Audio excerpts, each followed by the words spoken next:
It's only like when you're out and someone does recognise you, my friends just like,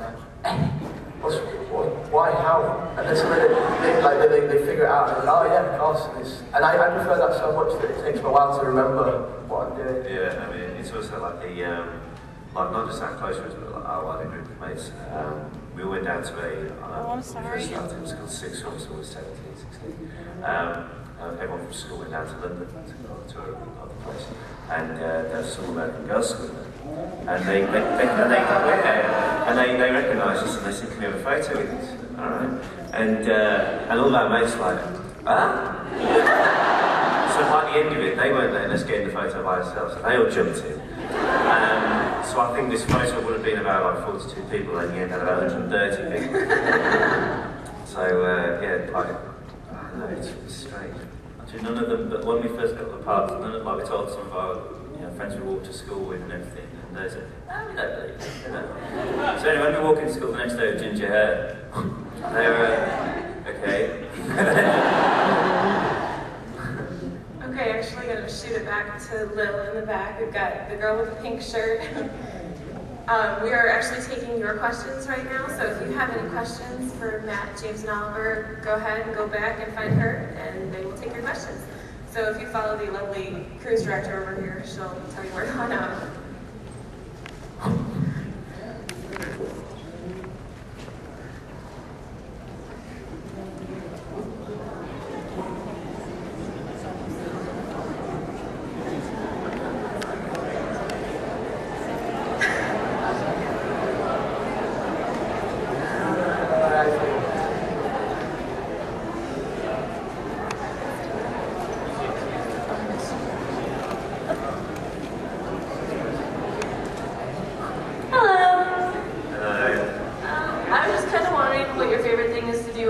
When you get a break from filming?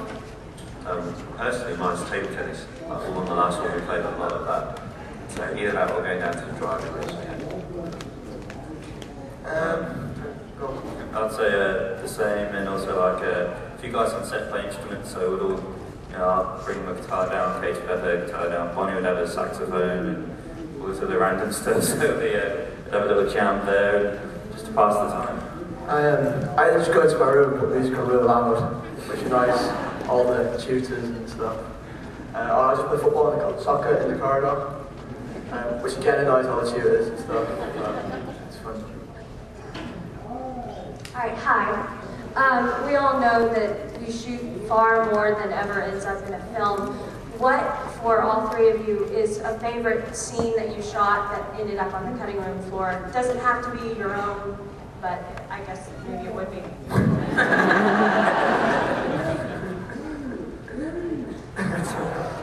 It's nice, which we, I think there was one on the second film where Colin Creevy is petrified, and we walk in with him on our backs. There's a group of us walking into the Great Hall with him, and it's almost like, he's just like dead, and carrying him in like no wall. And then we put him down, and then it would be the point when James Sequence gets blown open, and he's all right. So that was really funny to film, but for some reason that couldn't be cleared at all. Over in Order of the Phoenix, where you can always see it in the background, it's in the common room, and Neville's like prodding the cactus with an instrument of some kind. And what actually happened was, it split up all the stink sap all over me. She can have my seat. And obviously, we took several takes of this. I had to change my clothes every time. And David thought it'd be hilarious if I didn't flinch at all. He thought it'd be very funny if I got hit with stuff in my face at a ridiculous speed and just stayed there staring. As you can imagine, that's quite difficult. So we did it quite a lot. And then also these people behind me were supposed to be snogging each other, and then they got covered in it as well. And again, they were supposed to just be totally oblivious and just carry on. And it would have been absolutely really funny, and I can totally imagine his vision completely, but unfortunately it never got into the final film.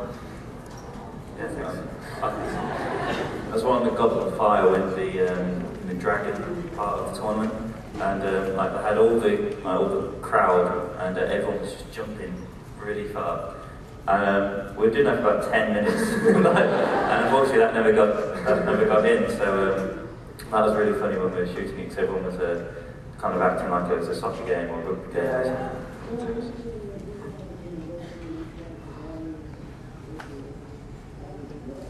I was just wondering what your favorite junk food is. I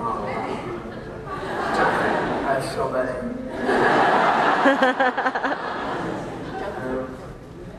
Junk food, yeah, probably. I mean, the pizza.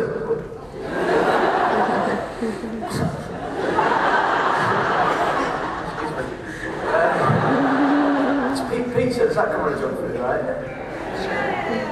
Pizza. Mine would be this, you can only buy it from a certain shop in England, and it's called Percy Pigs. Basically, it's like, I don't know, it's like a soft candy, shaped like a pig. It doesn't really do anything or taste or anything, but I can go for quite a few of them. I've only had it once, I think it was over here. It was from KFC. It's like this huge chicken burger, and it must be about that big. So I think it was probably like a whole chicken in some bread or something. You know that Nando's place I told you about? If you ever go to Britain, go there.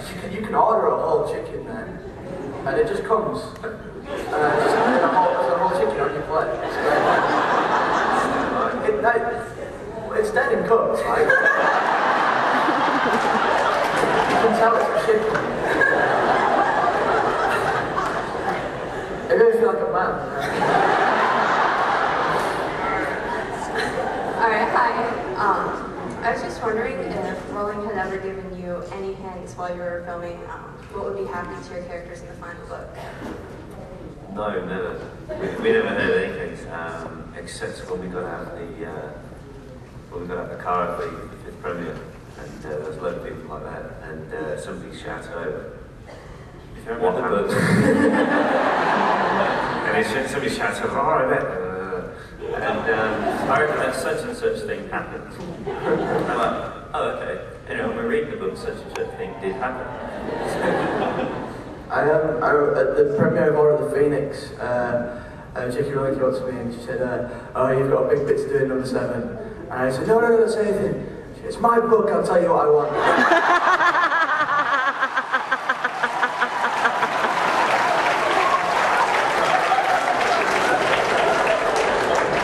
Luckily, she didn't tell me anything. Good morning. One thing I find endearing about the films is that it seems like the Weasley family is made up of 5 different British accents. not really.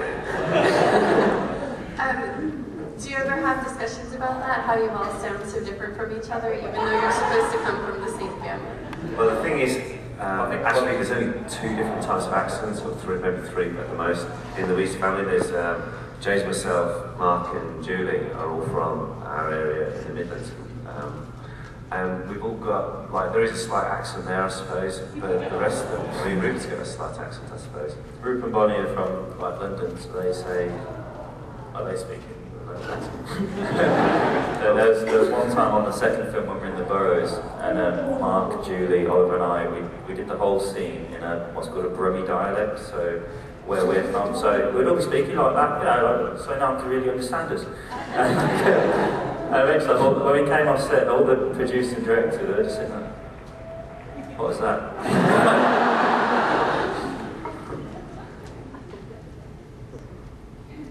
Good morning. Since some people may not have read book 7, I'll ask Matt the question. What do you think Neville's been doing in those times since the end of the book? Do you think he got married? No.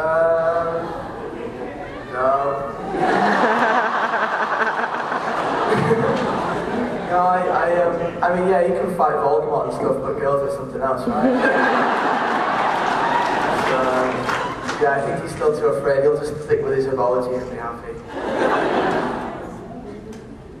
If you could pick any other character in the series to play in the movies, what other character would you pick? I'll probably pick George, to be honest with you.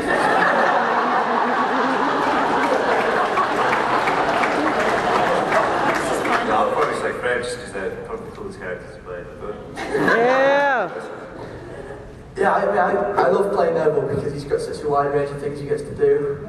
But at the same time, I've been the good guy for 7 years. I want to be some nasty guy. I quite like Lucius Malfoy. I like him because I think I like him because of the way Jason Isaacs does it. I think it's really slimy and horrible, and yet in real life, in sort of outside world, he has to try and make it out that he's really nice and he's the governor of the school, and it's